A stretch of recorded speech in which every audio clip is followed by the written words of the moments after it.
Hello, everybody, and welcome here to the Wine with Jimmy channel. This is a Vineyard educational channel designed to help all of you around the world who are interested in wine learn a little bit more about it. It's also specifically aimed at those of you that are studying your wine qualifications, such as the WSET Level 3 certificate.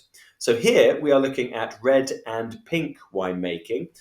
So you'll see we're on series 2 on whole bunch fermentations. We have completed crushed fruit fermentations. So this is whole bunch fermentations. This will be split into 3 parts. This video is available as free content, but parts 2 and 3 are only available to those of you who subscribe to my e-learning portal. You'll find information about that at www.winewithjimmy.com. So let's get stuck into learning about the introduction to whole bunch fermentations and moving into the format of carbonic maceration. Okay, so let's rock and roll. Now, if you have watched previous videos, you'll know that I've already talked about the fact that most red wines are made normally with crushed fruit, and then a fermentation will occur. However, some winemakers will choose to include uncrushed whole bunches or berries in fermentation. Okay, so that's utilizing whole bunches or whole berries in the fermentation. Now, in some cases, the uncrushed fruit may make up the entire vat, but in others, only a small percentage may be used to make a more subtle contribution to the flavor of the wine. Now, some key parameters here. If we do utilize whole bunches, they will come into the winery, of course, with whole berries with stems as well. Now, we must ensure that the grapes that come in with the stems, those stems must be fully ripe. If not, the tannin structure in the stems can give a finished wine an undesirable astringent green bitter taste. So it's important, you'll see here, you've got some nice sort of slightly browning coloured stems. That's what we're looking for, not very freshly green. Also, to bring that fruit in good condition, you're going to need the grapes to be hand harvested. So that's, of course, therefore bringing in a whole bunch with stem intact. So all intact fruit, no splitting or crushing, of course. So that's one key viticultural parameter to ensure that this winemaking procedure will be very good. Now, the aim or objective of this technique is to create an oxygen-free environment for the uncrushed fruit. The lack of oxygen has a number of outcomes.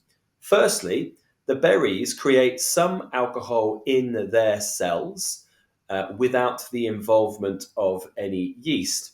This is something we call intracellular fermentation. Okay, it will lead to quite distinct sort of unique fruity floral flavors in the wine. This is a conversion of the malic acid into ethanol within the grape. And here you are.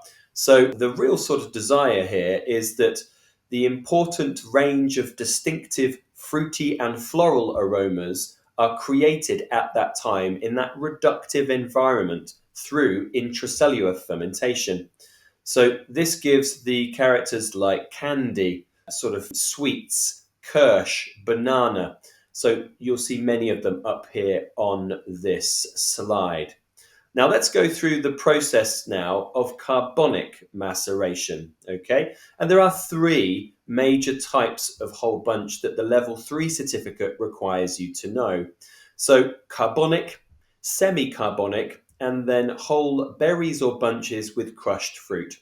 So in this presentation, we'll now just focus on carbonic maceration. And I've got some diagrams for you to help you understand that. So what is it? Carbonic maceration involves placing only whole, uncrushed berries into vats, and then the vat is filled with carbon dioxide to remove all of the oxygen. That's what I am depicting here on your diagram. So the air is let out and the carbon dioxide is pumped in.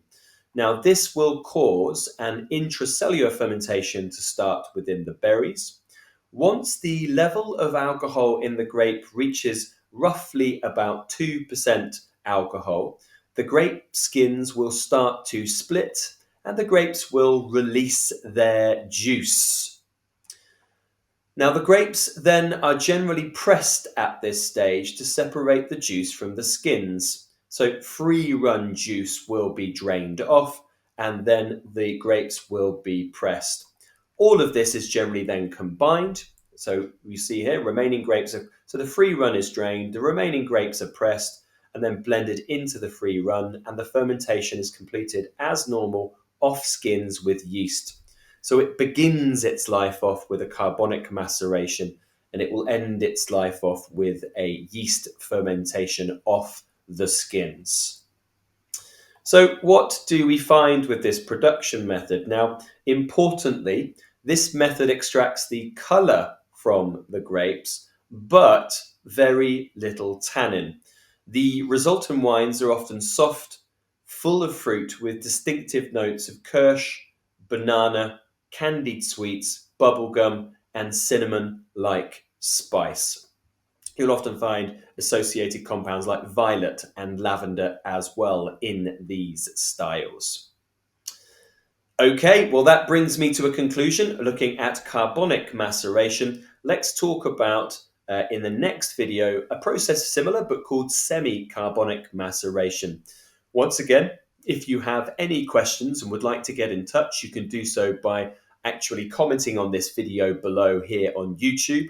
Maybe you like these styles of wines that are produced by carbonic maceration. So things like Valpolicella, Rioja, Beaujolais, and maybe there are some new ones in the new world that you would like to really talk about and share your experiences with. And yes, please do join me for part 2 and part 3 of this series. These 2 videos will be available only to those of you that subscribe to my e-learning portal. Details of that across at www.winewithjimmy.com. But until next time, hopefully see you here in the UK for a class, glass or bottle. I've been Jimmy Smith. Ciao for now. Goodbye.